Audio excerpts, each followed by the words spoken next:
Have you ever wondered what truly brings joy to your life? Is it momentary pleasures or something more lasting and profound?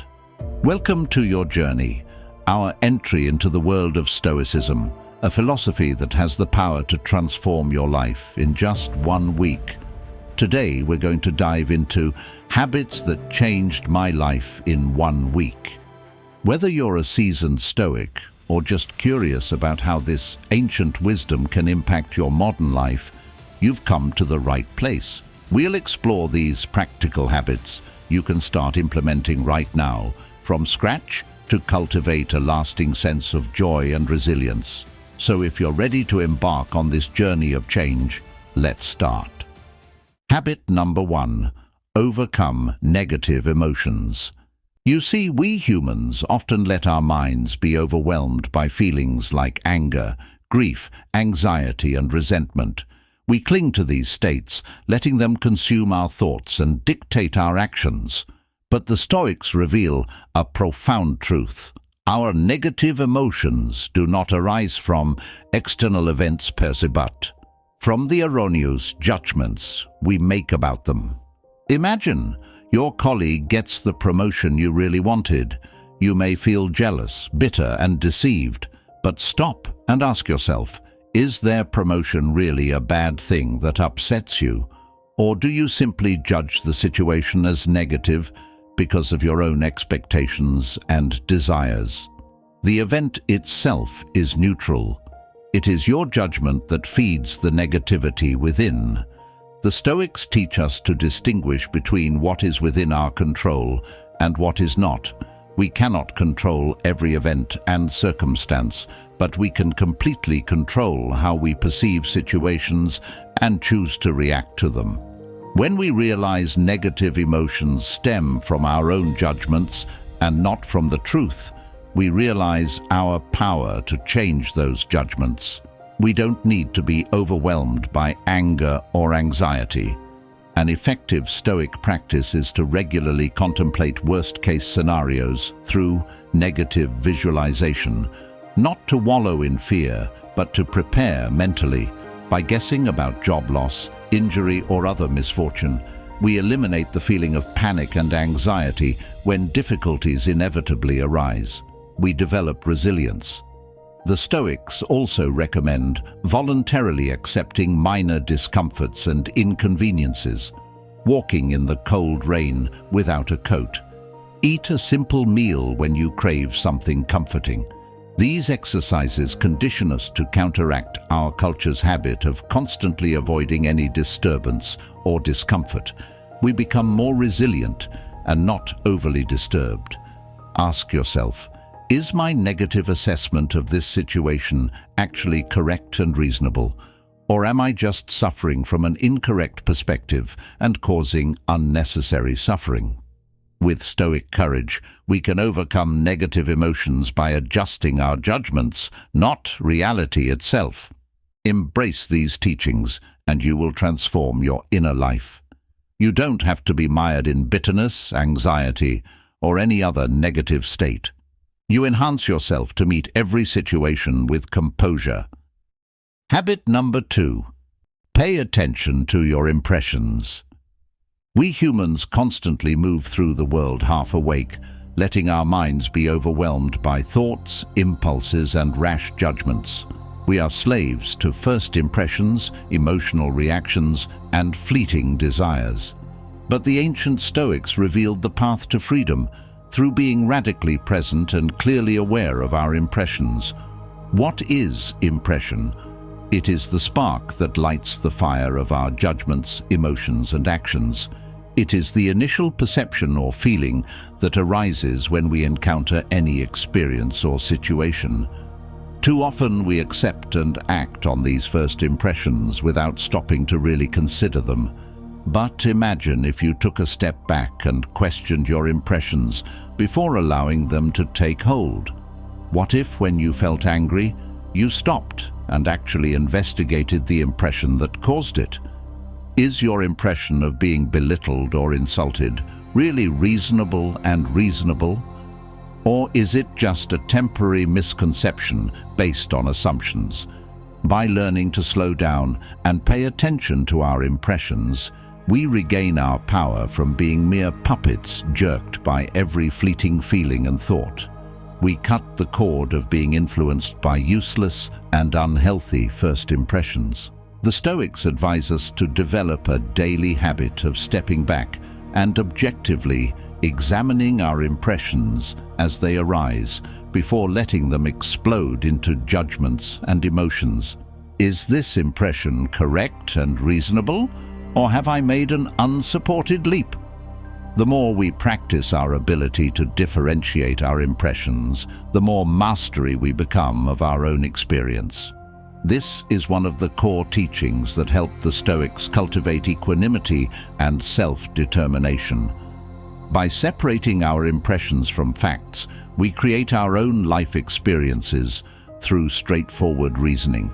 We are no longer hostage to misconceptions, assumptions, and incorrect first impressions. We take responsibility for our existence by always paying attention to our impressions. Will you join me in embodying this profound practice?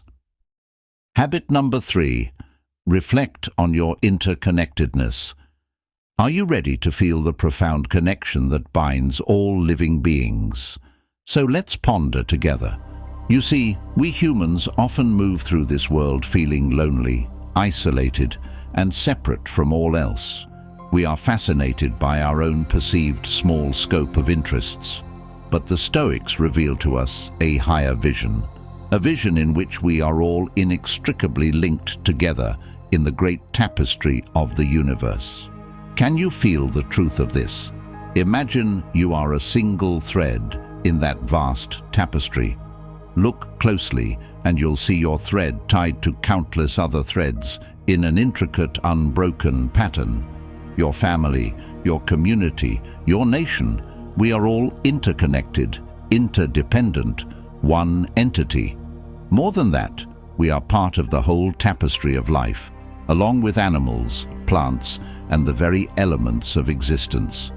There are no loose threads, just one unified fabric. Or when you find yourself angrily lashing out at someone who got in your way in traffic, see that person not as an obstacle to your journey, but as a companion thread on the tapestry whose sleeve only touches yours. There is no separation to justify anger. The Stoic sage Musonius Rufus wrote, "What comes from the earth is formed for the benefit of humanity, and humans are born for the benefit of others, to be able to help each other, together. We are not isolated organisms, but cells in a global body, designed to cooperate and support each other to thrive." Can you all feel how strongly this interconnected mentality fosters compassion, cooperation, and responsibility in us? It dispels the illusion of separateness and selfishness. When I truly embrace my intrinsic connection to you, to nature, and to the entire universe, how can I harm or do injustice to any part of that whole? Stoicism beckons us to transcend our small, selfish perspectives and reach the splendor of the unified whole of which we are a part. To feel that resonance flowing through you and let it heighten your consciousness. We are not alone, but travel together in space, blending into a delicate unity. Will you join me in expressing this reality? Habit number 4. Differentiate between what you can and can't control. We humans are often entangled in pain, frustration, and suffering because of factors that are simply not under our command. We rage against uncontrollable situations, the behavior of others, the vagaries of luck and misfortune. But does your anger or pain really affect these external realities? Of course not. It is illogical to try to master things that cannot be controlled. The Stoics urge us to conduct a mental inventory every morning. What is within my control today and what is not? The answer is incredibly simple, yet incredibly liberating. Only you are the master of your mind, your judgments, your intentions, your actions. This is all your indomitable control. All else, people, circumstances, physical conditions, is influenced by forces beyond your influence. Imagine how liberating you will feel when you wholeheartedly embrace this awareness in your daily life. When you inevitably encounter disappointments like traffic jams, a rude person, or failure at work, you can consciously come to this thought: this particular situation is not mine to deal with, control, or change. By resisting it, I only cause unnecessary chaos within. Then you can freely let go and suppress your worries instead of clinging to bitterness. You can consciously choose to respond with grace, humility, and acceptance of what you cannot control, because you have mastered the Stoic idea that the mere presence of an uncontrollable event will bring you sage-like peace, instead of raging against reality itself. This ancient Stoic principle, if truly applied for just 1 week, can revolutionize your life experience. No longer get carried away by the pitfalls of worry and frustration about what you cannot influence or change. You reclaim your sovereignty in your inner peace by focusing your efforts inward, where you hold ultimate power over your reactions and mental state. Habit number 5. Focus on virtue and character. In our daily endeavors, don't we often get caught up in goals that are not aligned with our highest potential? We pursue wealth, material satisfaction, and social praise, falsely equating them with true satisfaction. However, the Stoics assert that these appearances are mere trivialities that can never satisfy the hunger of the soul. True eudaimonia, the flourishing we are capable of as human beings, comes only from the radiant virtues we cultivate within. Imagine you are standing in front of 2 people, a person immersed in lavish luxury, lavishly decorated, not wanting material things. However, their attitude is filled with arrogance, greed, and self-indulgence. Opposite them is another person of modest means, whose life is unadorned by superficial trappings, but emanating from them is the light of wisdom, justice, humility, and resilience. In your heart, which of them is an admirable person? The one with qualities and virtues, or the one who indulges in luxury? The ancient Stoics did not simply preach virtue as one ideal among many. No, they boldly proclaimed the virtues of courage, temperance, justice, and wisdom that comprise the sole and sovereign interest by which we must steer our journey. All else, wealth, status, even life itself, are neutral factors that have no real value without sparks of moral character. Can you feel the wonderful change in perspective that this encapsulates? We are no longer oriented toward the useless accumulation of external things.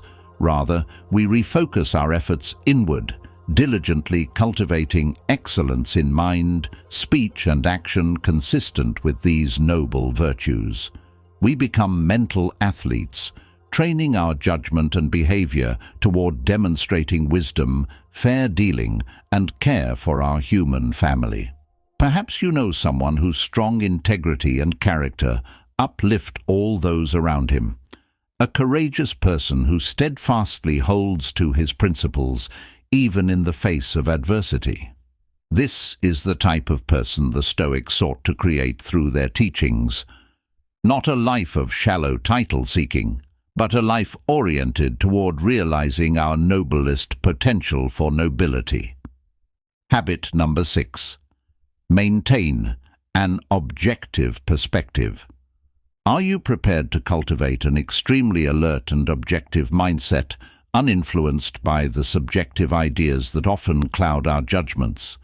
In the murky realm of the unconscious, we humans constantly move as if under a spell, driven by unfounded assumptions, unfounded first impressions, and unfounded fears. Woven from our minds, we react impulsively to events, infusing them with exaggerated personal stories created by our ego rather than from reality itself. But the Stoics reveal an illuminating truth. Freedom arises from eliminating these blind prejudices to see each moment with complete objectivity. Let's imagine for a moment two scenarios playing out before our eyes. In one case, a close friend treated us in an unexpectedly rude way, leaving us feeling hurt and angry. In another case, we overheard a complete stranger berating another person with cruel insults. Don't we instinctively feel that the first scenario is much more offensive and personal? And yet, are these two behaviors not objectively equivalent in rudeness and toxicity regardless of our subjective attachment? This difference between reality and sensation represents the illusion that the Stoics wanted to dispel. You see, when we cling to subjective judgments born of ego, assumptions, and emotional impulses, we give up our grasp of truth and stumble blindly.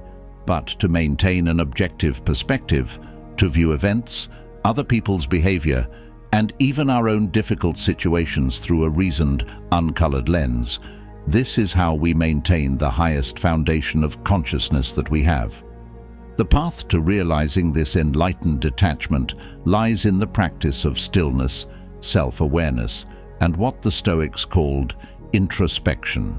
Through solitary reflection, we learn to identify the insidious tentacles of unfounded beliefs and personal narratives that permeate our minds.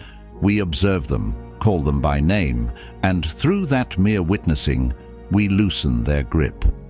We meet each situation not with subjective biases, but with clear, undistorted awareness, responding to things as they are, not with our fears or wishes.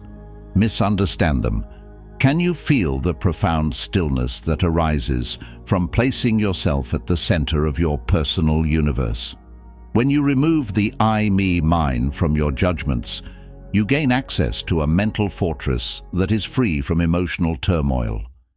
You view everything, both favor and abandonment, through a philosophical, moderate perspective that preserves your ultimate reason to act with purpose and intention. Habit number 7. Practice voluntary discomfort. In the modern era of endless convenience and indulgence, we have become accustomed to isolating ourselves from even the mildest discomforts. When we just feel hunger, thirst, or any physical discomfort, we have a habit of reaching for comfort to restore a state of pure comfort. But there's a deep flaw here, folks. When we run away from every form of discomfort, no matter how trivial, we are eroding our ability to endure inevitable difficulties with Stoic resolve when they arise. The ancient Stoics advocated the intentional and intermittent introduction of voluntary discomfort into our lives as an effective training regimen. This is not a behavior that causes unnecessary suffering, but rather sharpens our psychological edge. Just as a warrior has unconsciously trained his body through calculated hardships, so we strengthen our philosophical will. Imagine purposefully abstaining from the little conveniences you've grown accustomed to. Give up a temperature-controlled environment to be able to face the winter heat or the sweltering heat of summer. Avoid eating regular meals to improve your ability to get used to hunger. Or even the simple practice of swapping out your lavish robe for a pair of rough clothes when you wake up each day. These chosen austerities have the effect of awakening our consciousness from the forgotten sleep of comfort. How can we truly appreciate the extraordinary gift of existing as conscious beings if we constantly envelop ourselves in perpetual, fluffy complacency? Only by being willing to venture into the realm of negation can we awaken our vitality and cultivate the ability to endure all obstacles. The Stoics knew that life's unpredictable fortunes would eventually summon each of us into the arena of adversity. It is their wisdom to prepare for that call through deliberate and voluntary spiritual exercises. Can you feel the paradoxical power of pursuing this ethos? The more we infect our attachment to impermanent pleasures and indulgences, the more unshakable our ability to still become, regardless of external provocation. We create an inner stronghold despite life's upheavals because we have walked through its unpleasant fires and drank from its barrels of deprivation. Bold new philosophers have emerged. In Stoicism, we discover the power to change our existence, even if it's just a week's journey. By adopting the Stoic habits of focusing on what is within our control, we are cultivating a fortress of peace within ourselves. As we part ways today, I invite you, the torchbearers of this ancient wisdom, to not only apply these practices, but to share this light with others. Like the Stoics of old, let us join in this communal exchange, liking, sharing, and commenting on this journey, cultivating a community where ethics and resilience prevail. Dominance. Together, let us embark on this path of Stoic transformation, cultivating habits that permeate our lives and beyond.